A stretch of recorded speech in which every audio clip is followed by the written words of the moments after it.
దేశంలో ఎక్కడా పోలియో వ్యాధి లేనప్పటికీ పాకిస్తాన్, ఆఫ్ఘనిస్తాన్లో వీటి ఆనవాళ్లు కనిపించిన నేపథ్యంలో కేంద్రం అప్రమత్తమైందని వైద్యారోగ్య శాఖ మంత్రి సత్యకుమార్ యాదవ్ తెలిపారు. పిల్లలు ఏ కారణంతోనైనా వ్యాధి బారిన పడకుండా ఉండేందుకు పల్స్ పోలియో కార్యక్రమం నిర్వహిస్తున్నట్లు చెప్పారు. ప్రతి ఒక్కరూ బాధ్యతగా తీసుకుని 5 ఏళ్లలోపు పిల్లలందరికీ పోలియో చుక్కలు వేయించాలని పిలుపునిచ్చారు. కాకినాడ కులాయి చెరువు సెంటర్లోని అర్బన్ ఆరోగ్య కేంద్రంలో పల్స్ పోలియో కార్యక్రమాన్ని మంత్రి ప్రారంభించారు.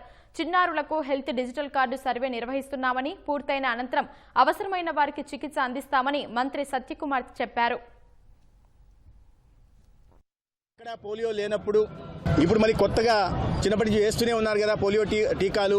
మరి కొత్తగా ఇప్పుడు ఎందుకు వేయాలని అనుమానాలు రావచ్చు. టీకా పూర్తిగా మన దేశంలో నిర్మూలించబడినప్పటికీ మన పొరుగు దేశమైన పాకిస్తాన్, ఆఫ్ఘనిస్తాన్లో వైల్డ్ పోలియో వైరస్ ఆనవాళ్లు కనిపించిన నేపథ్యంలో ఇటీవల కాలంలో యూరోపియన్ దేశమైన జర్మనీలో కూడా ఒకరు పోలియో బారిన పడిన నేపథ్యంలో దేశంలో కేంద్ర ప్రభుత్వం అప్రమత్తమై మరింత జాగ్రత్తలు తీసుకుంటూ ఇప్పటికే ఇస్తున్న ఓపీవీ ఏదైతే ఉందో దానికి అదనంగా ఓపీవీ పుట్టినప్పటి నుంచి 0 నుంచి 5 సంవత్సరాల వయసు ఉన్న పిల్లలకి 2 చుక్కల ఓరల్ వ్యాక్సిన్ ఇవ్వడం జరిగింది. దీని ఉద్దేశం ఏంటంటే పిల్లలు ఏ కారణాల చేతైనా కొత్తగా వస్తున్న వైల్డ్ పోలియో వైరస్ కారణంగా ఆ పోలియో బారిన పడకుండా కాపాడుకునే ప్రయత్నం.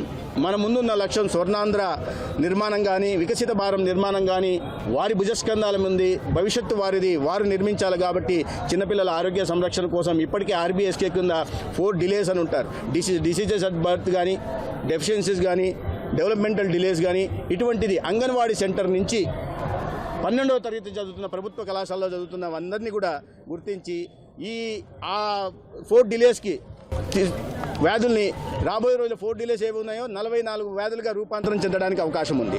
వాటిని స్కూళ్ళల్లో గుర్తించి ఒక్కొక్క విద్యార్థికి కూడా డిజిటల్ హెల్త్ రికార్డు కూడా ఏర్పాటు చేస్తున్నాం. తద్వారా భవిష్యత్తులో వారు ఏ వ్యాధిని పడడానికి అవకాశం ఉంది కాబట్టి దానికి అనుగుణంగా ఇప్పటి నుంచే చికిత్స అందించి నివారణ చర్య చేపట్టి ఒక ఆరోగ్యవంతమైన పిల్లల భవిష్యత్తును నిర్మించే విధంగా ఆరోగ్యవంతమైన ఆంధ్రప్రదేశ్ నిర్మించే దిశగా కూడా ప్రయత్నం చేస్తాం.